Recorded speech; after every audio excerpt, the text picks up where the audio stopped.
Good afternoon. So this is a joint work with Amritanshu Prasad and Vel Murugan from IMSC.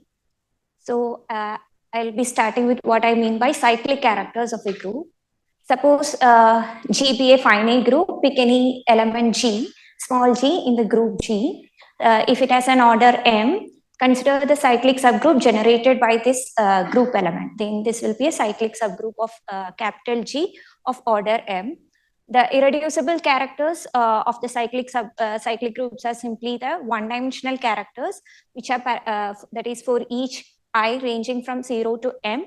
The generator of the group will be mapped to the ith power of the mth root of unity. Now, what I mean by cyclic characters is like we have a group G and we have a cyclic subgroup generated by a particular by any element in this group G. Now we can induce the irreducible characters of this group to get the cyclic subgroup to get a character in the bigger group G. So these induced characters are called as the cyclic characters of G. So in this talk, we will be trying to understand the cyclic characters of alternating group. That means we are trying to see what are how it is decomposed in terms of the irreducible characters of the alternating group, which all irreducible characters occurs and with what multiplicity. This was initially first done by Kraskevich and Weyman in 1987 for Coxeter groups, but they did answer only for the elements. They considered only the Coxeter elements or the cyclic subgroup generated by Coxeter elements. Then 1989, Stembrich answered this for all the group elements for symmetric group, reproduct group, and also some classes of the complex reflection group. And for the case of symmetric group, it is well studied and there are very different, many different proofs for this. One such can be found in a book by Garcia, and there is also a work by Armin Schoenberg and Manfred Schocker. And these are the two people who actually coined the term of cyclic characters. In my PhD thesis, we did it for the case of dihedral group. And so it was obviously suggested by my guide Geeta for the alternating group. So for the symmetric group case, as it is well known, I will be explaining for the case of symmetric group. So in the symmetric group, the irreducible characters are parameterized by partition. So corresponding to each lambda, we denote the irreducible character by some chi lambda.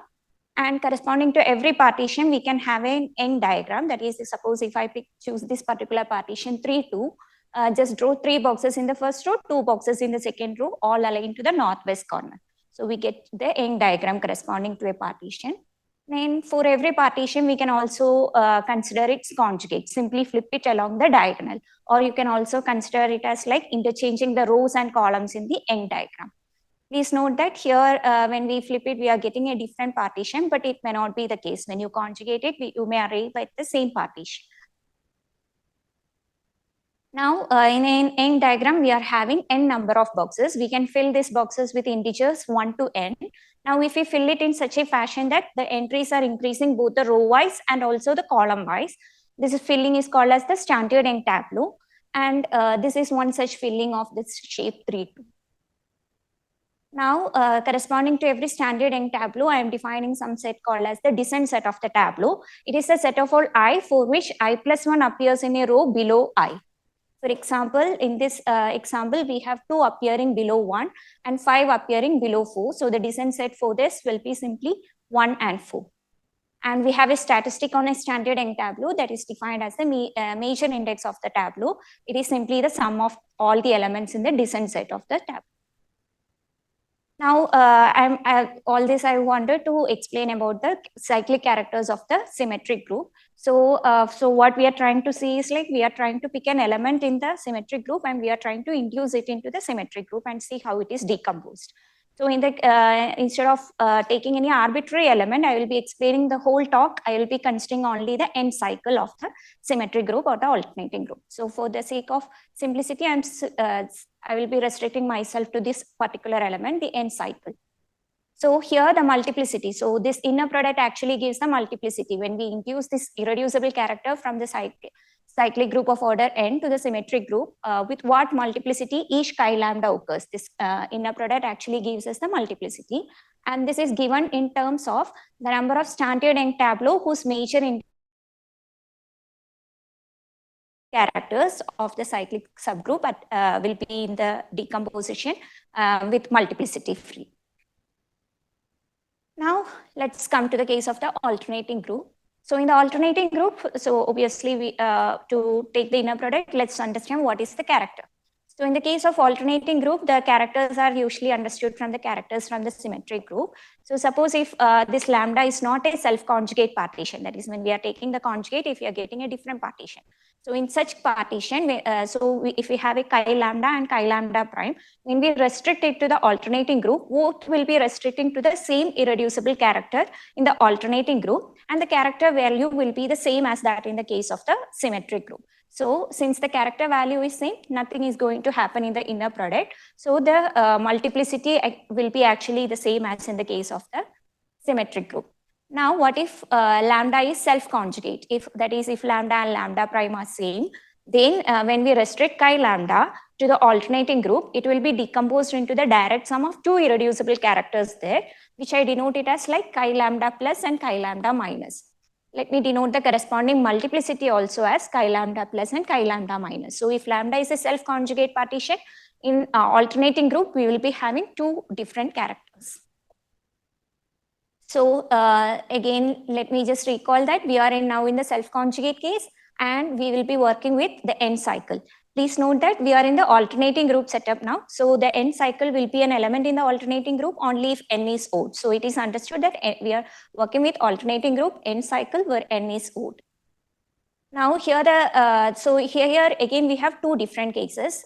That is, if lambda is not this particular hook partition, if lambda is a partition different from this hook partition, then the character value evaluated will be simply half of the character value in the symmetric group. So hence again, there is nothing wrong, no issue in calculating the inner product. It will be simply half of the value in the symmetric group.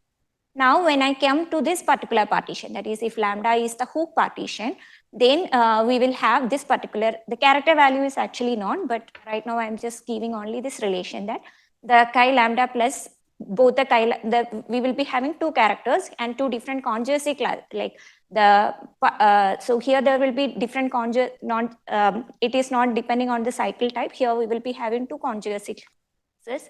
So here the plus and minus just interchanges. The character value just interchanges. Now, let's observe that, so A lambda I was the multiplicity in the, when we induce into the symmetric group, plus and minus was the cases when we are inducing to the alternating group. So since this induction is associative, we will have this property that A lambda I is nothing but the sum of A lambda I plus and A lambda I minus. This is the multiplicity in the case of alternating group for self-conjugate partition. Now, suppose if I denote delta lambda I to be the difference of this multiplicity, my aim is actually to find A lambda I plus and A lambda I minus. I know their sum. If I know what is their difference, suppose if I know what is delta lambda I, then our problem is solved. So we just need to understand what is delta lambda I. Now in terms of inner product, if we just substitute, so again in the inner product, I mentioned the problem by induction, but using Frobenius reciprocity, we can think of this as in terms of restriction, because it is easier to work in the cyclic subgroup. Again, in the terms of restriction, we just substitute the formula.